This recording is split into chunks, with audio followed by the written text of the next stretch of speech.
Hi everyone, this is Grandmaster Eugene Perelstein, and today we're going to deal with a very fashionable and quite annoying opening, the Jobava Attack, or sometimes known as the Verisov.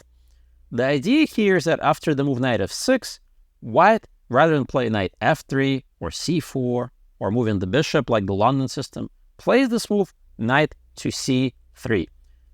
More and more of my students are seeing this move, and it was popularized quite recently by Bahadur Jobava from Georgia, not the state Georgia, but the country Georgia.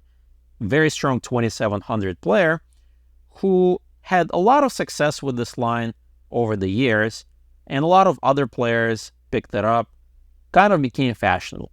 And the idea is after the move d5, because we want to stop e4, white simply plays bishop f4, and at some point queen d2, castle long, f3, g4, h4 just launches the attack.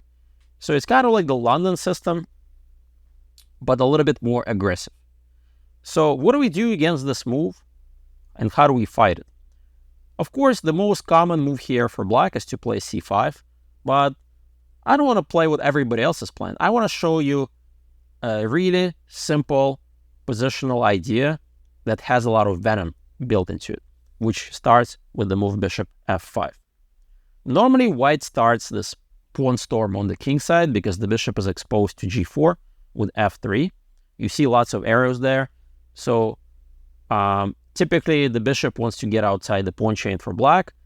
f7, e6, d5 is the pawn chain we're aiming for. White wants to play queen d2, castle long, g4, h4, e3, and launch the attack on the king side.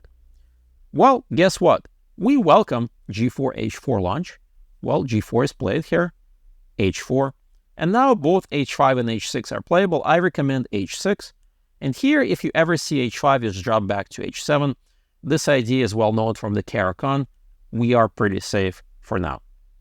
Now, typically, white sort of maintains the pressure and plays e3, and our plan is to play for c5, although don't jump playing c5 right away, because you're going to face a very annoying move, knight b5, and because of the bishop, knight c7 is a really powerful idea. Luckily, black is not losing and has to play an ugly-looking move, knight a6. Perhaps it's playable, but nah, I don't like it. The knight on b5 is hard to get rid of. So don't do that. Instead, let's play a6 exclam, just to prevent any knight b5 jump. White usually follows through with either h5, bishop h7, bishop d3, or bishop d3 right away if he wants to be flexible. Now we trade the bishops, and this position is extremely important for sort of opening evaluation. What does black do, and what are the general plans? Now, very important, right off the bat, I should mention that black should not play bishop e7, castle short. This is absolutely suicidal plan, even though your natural reaction is probably to castle and save the king. And the reason is because the pawn on h6 creates a hook for the g5 pawn push. You're only going to get mated if the king is on g8. So the key here is to take, maybe borrow an idea from a different opening, the French defense, where if you remember French defense, black creates this beautiful pawn chain with f7, e6, d5, eventually c4. How do we do that? Of course, c5. Wouldn't mind white taking on c5, right? We trade a side pawn for the center pawn. Normally, white just continues the development, knight c6. And here, white is a dilemma. Castling kingside is bad because you see those 3 pawns highlighted. h4, g4, f3 is not safe at all. And of course, white can't attack you. So castling queenside is what everybody plays. But now, I believe black has a winning attack. And this is very instructive. Again, the idea is very common from the French. c4, here comes our beautiful pawn chain highlighted here. And of course, b5. a3 would be suicidal because of b4. Notice we leave the king on e8, and if he plays g5, which is logical to try to blow open the center, followed by e4, here we strike immediately on the wing with b4. Knight b1 looks pretty passive.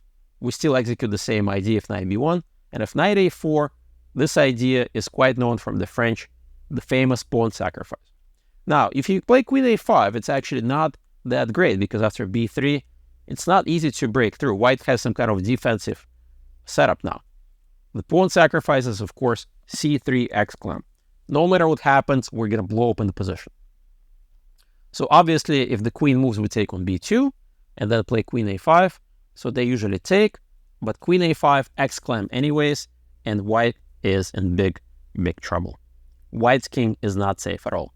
So the main line, if he tries to grab as much material as possible, is to take on d5. We say, yeah, please go ahead. You can continue taking the knight.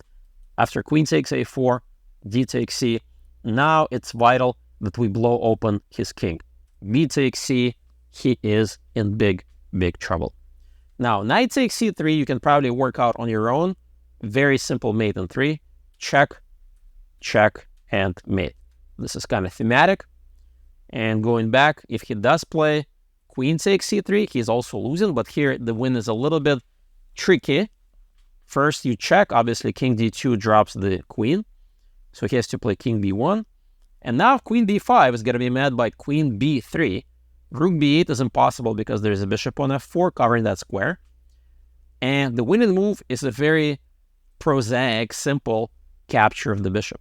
The defender of the b8 square is gone. White is lost. If knight takes f4, check, and we win the queen. So this is very simple, and yet it does have a sting to it. Positional idea against the Jobava attack. If white castles queenside, you know what to do. Make sure you insert a6 before you run with the c pawn, c5, c4, b5, b4, c3 pawn sack, and white is busted. Hey, check this video out to make sure that you get more important information to bring your chess to the next level.